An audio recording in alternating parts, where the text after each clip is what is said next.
Alright guys, so I got a couple things delivered in the mail today. First thing that we have is a Radio Shack branded RF modulator, and as you can see on the back we have our composite outputs, an S-video output, a coax TV output, and also an antenna output.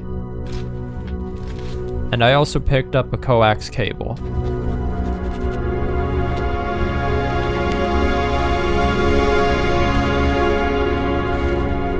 And just buying those two things on their own doesn't really make that much sense. And that, of course, is when we get into the next thing that I got with this order, which is a 5-inch CRT TV radio combination from GPX. And as you can see, this was released back in 2002. And inside the box you get the power adapter, which is 120 volts. Also included inside is a car charger, an adapter that we're going to use to make sure we can get a signal. And on the outside of the box you can see it was made to be a TV that you bring along on like road trips and camping trips. From these people here having a good time, it seems like a pretty nice TV.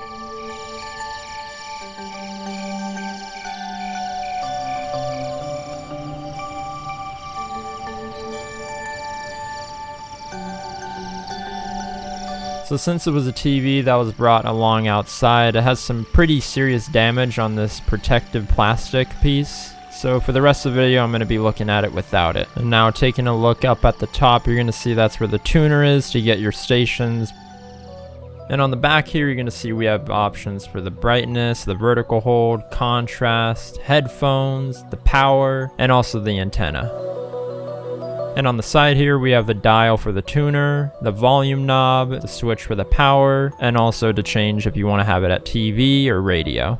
So looking at this TV, for being a CRT, it's actually leaving a pretty small footprint. It's really a whole lot smaller than I thought it was going to be when I saw it online, so I'm actually kind of relieved that it's not that big. And on the side here you can see that we have the one speaker that is on this. A very conveniently placed handle, beautiful craftsmanship. And now unfortunately to get this TV up and running and displaying stuff isn't as easy as connecting an HDMI, so I'm going to just run through it pretty quickly. First off, we have the external antenna adapter that came included with the TV, and we're going to want to get a UHF, VHF, FM matching transformer. Going to use these two little prongs that are sticking out and screw them into the included adapter.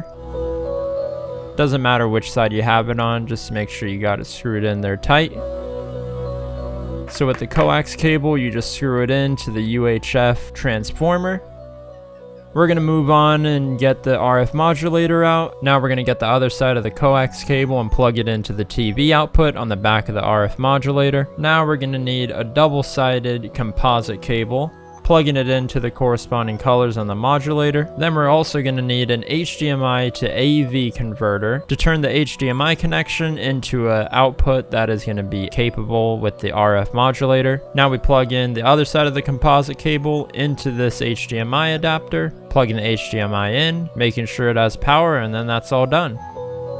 Now we just need to make sure the TV is powered, plug in the external antenna adapter, and now we should get a signal. And so for the testing, first off on this, we're going to be loading up my PS4 onto it. And you know, as you can see, there's some graininess, but that's to be expected. It adds character, you know.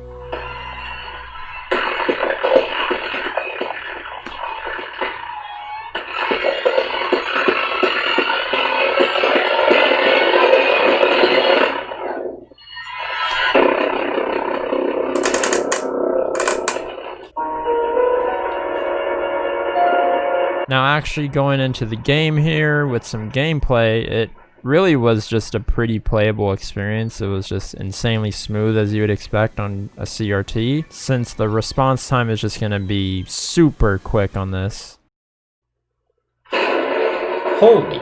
Honestly, a really playable experience, even though the monitor is obviously so small. When you compare this to playing on just a normal panel that you would have for like your computer monitor or just like newer flat screens, it really just does not compare. Like it's a pretty nice experience. Fortnite.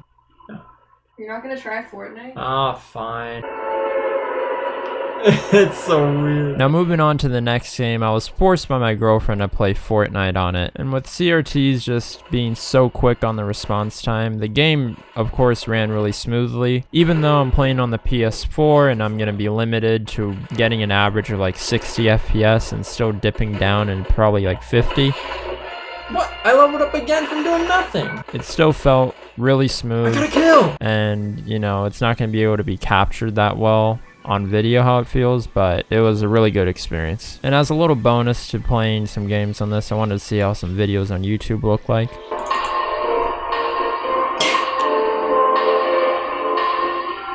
That's good. But unfortunately, when I was trying to play GTA 5 on this is when things all went downhill. It did that and then it like went white like if it turned off. Oh no.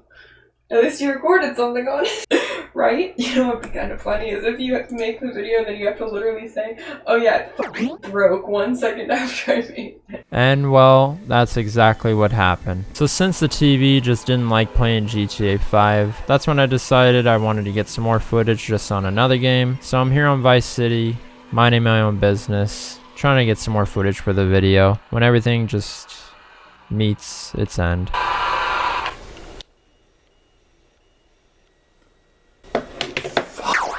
So right there, as you saw, the TV turned off out of nowhere again, and that was the last time I was able to get the TV to turn on. Since recording, I still wasn't able to get the thing to turn on again, and that's basically where it's at now. I'm not quite sure what the problem is with it, as I have tried troubleshooting it. The radio still works on it, it's just the TV that's not turning on anymore. There's no display. So yeah, but you know, with buying stuff that's kind of older online, you're gonna have the risk sometimes of stuff like this happening, so it isn't that big of a deal. There's plenty of other portable TVs, so I still would recommend, if you're interested in getting one, definitely do it. It's a pretty fun experience. There's a lot of options out there too, and they're not really that expensive, so you can get yourself one like this, or maybe one that's even smaller, and just playing some games that you've already played before was pretty cool. It felt like playing a new game. So, you know, obviously go into it knowing there is the risk of something like this happening, since you are going to be buying used hardware, unless you get it new, that, you know, there is that risk, but it's worth it. It's fun. So I hope you guys enjoyed this video. If you guys want to see some more videos of me messing with some TVs like this again, that hopefully won't break in half an hour, let me know, and I'll try to do something like that in the future. So I hope you guys enjoyed it, and I'll talk to you in the next video. Later.